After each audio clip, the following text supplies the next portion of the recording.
Halo Bapak Ibu, berjumpa lagi dengan saya di sini di Renungan Harian. Bagaimana kabar pada hari ini? Semua sehat? Semua bahagia? Harus dong. Yang pastinya jangan lupa untuk selalu bersyukur. Baik, selamat bersama-sama dengan firman Tuhan. Mari kita bersatu dalam doa. Kita berdoa. Ya Tuhan, kami mengucap syukur untuk setiap kebaikan-Mu, untuk setiap cinta kasih-Mu yang terus melimpah atas kehidupan kami. Dan saat ini Tuhan, kami hendak bersama-sama memelihara cinta kasih-Mu melalui firman-Mu. Kiranya firman Tuhan tetap menjadi pedoman di dalam kami menapaki hari demi hari. Bersabdalah Tuhan, karena kami siap untuk mendengarkan.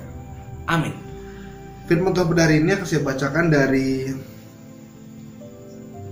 Markus 8 ayat yang ke-27 hingga ke-30.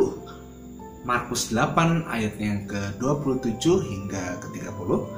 Demikian firman Tuhan. Pengakuan Petrus. Kemudian Yesus beserta murid-muridnya berangkat ke kampung-kampung di sekitar Kaisarea Filipi. Di tengah jalan ia bertanya kepada murid-muridnya, katanya, kata orang, siapakah aku ini? Jawab mereka, ada yang mengatakan Yohanes Pembaptis, ada juga yang mengatakan Elia, ada pula yang mengatakan seorang dari para nabi. Ia bertanya kepada mereka, tetapi apa katamu, siapakah aku ini? Maka jawab Petrus, engkau adalah Mesias. Lalu Yesus melarang mereka dengan keras supaya jangan memberitahukan kepada siapapun tentang dia. Demikianlah baca firman Tuhan. Berbagilah kita dari yang baca, mereka menerapkan, merefleksikannya, dan menjalaninya dalam kehidupan kita sehari-hari. Haleluya. Ya, Bapak Ibu terkasih dalam Tuhan Yesus Kristus, mungkin Bapak Ibu dan saudaraku tidak asing mendengar kata-kata ini. Tak kenal maka tak tak kenal maka tak sayang. Demikian pula lah yang hendak kita refleksikan bersama di dalam firman Tuhan pada hari ini. Ketika kita melihat dalam firman Tuhan hari ini, Yesus sedang pergi ke daerah Kaisarea Filipi. Ketika ia berada di sana, ia berjumpa dengan orang banyak. Dan ia sungguh kaget karena masih banyak orang yang belum mengenal dia secara utuh. Masih ada yang mengatakan bahwa ia adalah Yohanes Pembaptis, ada juga yang mengatakan ia Elia. Ada pula yang mengatakan bahwa dia adalah seorang dari para nabi.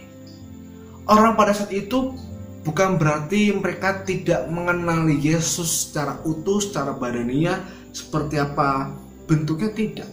Mereka pada saat itu sudah mengenal Tuhan Yesus, sudah mengenal ajarannya, sudah melihat bagaimana ketika ia berkhotbah. Tapi mereka pada saat itu hanya melihat Yesus dari jarak jauh ketika ia sedang berkhotbah, ketika ia sedang melakukan mukjizat-mukjizat. Orang di Kaisarea ini tidak melihat Yesus secara detail, tidak melihat secara utuh. Sehingga ketika orang-orang pada saat itu bertanya, siapakah aku ini? Masih banyak orang yang menjawab Yohanes dan sebagainya.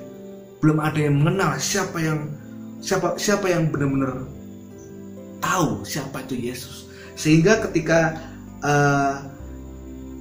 Yesus bertanya kepada murid-muridnya dan Petrus menjawab bahwa engkau adalah Mesias. Dan Yesus mengatakan jangan kasih tahu banyak orang biar tidak ada yang tahu. Bapak Ibu terkasih saudaraku di dalam Tuhan Yesus Kristus, bagaimana jadinya ketika kita hanya mengenal nama Yesus. Oh, hanya tahu Yesus adalah Tuhan kami, Tuhan orang Kristen. Hanya tahu seperti apa bentuknya kalau kita melihat di foto ataupun di film-filmnya Jesus of the Christ dan sebagainya. Oh, kita hanya mungkin tahu. Tapi bagaimana kita mengenal secara mendalam yang utuh?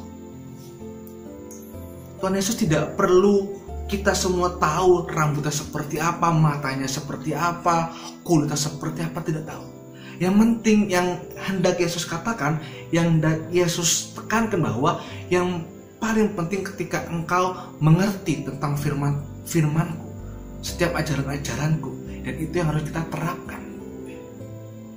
Percuma saja kita mengetahui, oh Yesus kalau di film atau kalau di foto-foto rambutnya gondrong, oh baik hati, tapi kita tidak menjalani firman-Nya, tidak mematuhi apa yang Ia ajarkan, tidak menerapkan kasih, tetap mementingkan egoisme dan sebagainya. Ketika kata tak kenal maka tak sayang itu kita terapkan juga ketika kita tak kenal dengan Tuhan kita, maka kita tidak mengetahui siapa Tuhan kita. Kita harus tahu, tidak hanya dari sekedar nama Yesus, tapi kita harus juga menggali apa yang Ia berikan kepada kita, apa yang telah Ia hidupi untuk kita, apa yang telah Ia berikan. Kita tidak harus selalu selalu mengeluh, tapi tidak mengenal siapa Tuhan kita. Baiknya kita mengenal secara utuh siapakah Tuhan Yesus, siapakah Tuhan kita yang kita imani, kita amini di dalam kehidupan kita sehari-hari, sehingga kita pun di dalam menjalani hari-hari betul-betul damai sejahtera karena kita betul-betul mengenal siapa Tuhan kita, seperti seorang anak mengenal siapa orang tuanya. Begitu pula juga seperti orang tua mengenal siapa anaknya. Karena juga masih banyak di antara kita mungkin orang tuanya tidak mengenal secara utuh siapa anaknya, dan mungkin juga begitu anaknya tidak mengenal siapa orang tuanya secara utuh karena kesibukan, karena hal-hal lainnya. Yang ngerti mungkin kalau orang tua menuntut anakku harus pintar, nilainya harus bagus, dan anak-anak juga mengerti orang tuaku harus memberikan aku uang, harus menghidupi aku dan sebagainya sudah. Tapi hal-hal lain masih banyak yang belum digali. Maka dari itu mari kita bersama-sama betul-betul mewujud nyatakan kata tak kenal maka tak sayang dengan baik. Jangan betul-betul kita nggak kenal maka sayang, maka kita ayo kenal maka kita akan sayang. Begitu pula kita terapkan pada Tuhan kita. Kita mengenal Tuhan Yesus maka kita akan terus menyayangi Tuhan kita secara utuh dan penuh sehingga kita betul-betul damai sejahtera. Amin. Kita berdoa. Ya Tuhan, kami mengenal-Mu. Kami betul-betul paham bahwa kami adalah anak-anak-Mu. Kami adalah umat-umat-Mu yang Kau kasihi. Kiranya Tuhan ajarkan kepada kami agar kami senantiasa mengasihi-Mu dengan sepenuh hati kami, sehingga kami mengatakan ya bahwa Yesus adalah Tuhan kami. Tuhan, terima kasih pada hari ini kami juga hendak berdoa untuk orang-orang terkasih kami yang saat ini sedang sakit.